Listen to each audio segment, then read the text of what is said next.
Bakit kayo pupunta doon sa Japan? Interesado yung mga OFW sa nangyari dito? Oo, tsaka ang nila, akala kasi natin mga OFW, mga pro-Duterte. Hindi totoo yan. No? Punta ka Hong Kong. Oo. Punta ka Halimbawa, Europe. uy, Sa Utrecht. Saan sa Hindi, Dahig? marami din doon. Marami din ang doon hindi akbayan, ko. laki ng boto sa Hong Kong, ha? Huwag sabihin ng yung mga bumoto sa amin, mga anti-Duterte, di ba? Di ba sa Vatican nga? Nagulat ako sa Rome, tsaka sa Milan. Hmm. Ang daming OFW na very anti-Duterte. Sa Vienna, no? Sa Berlin. Dati, nung presidente si Digong, ni wala ako makausap na hindi pro-Duterte. Ngayon, marami, ha? Ba't nagbago ang ihip ng hangin Hindi, wala. as far From as 94, 95%. Ngayon, siguro less than 40. So why?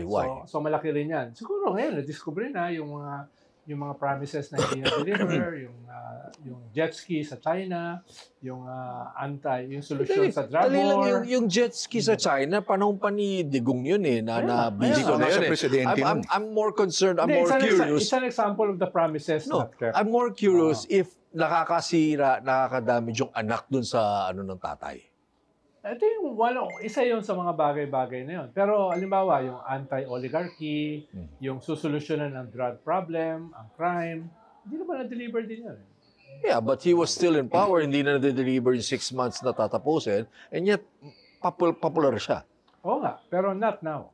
Yeah, Yun not ang now. sinasabi ko. So is it because of those promises na alam naman ng tao na hindi na-deliver or because something happened after the Duterte government? Walang ibang balita. Ibig sabihin, takot ang tao nun eh.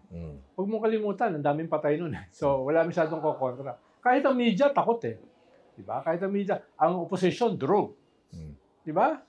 For the first time sa kasaysayan ng Pilipinas, zero ang opposition ng 2019. So, maraming mga first nung panahon ni Digong. Pero, syempre, ngayon, ay nawasak yung unit team, lumalabas yung mga expose, tingin ko may epekto rin yun. Mataas pa rin dahil at least 1/3 ng populasyon supportive pa rin sa kanila. Pero malaki na yung binaba. Yun lang naman sinasabi ko. Especially sa OFW.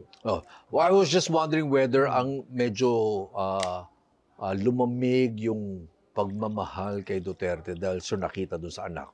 O mga anak. Several sa mga anak.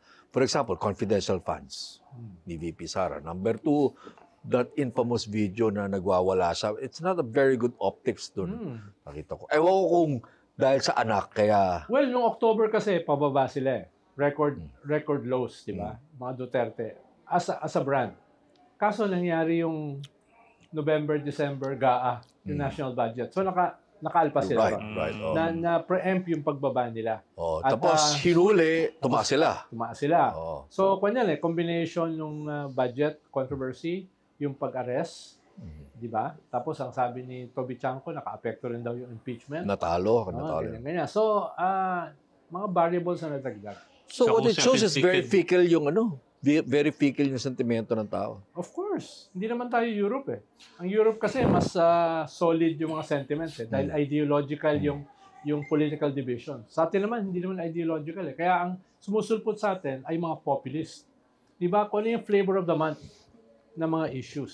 Diba? Hindi yung mga government issues, yung mga governance, hindi masyadong interesado tao ron eh.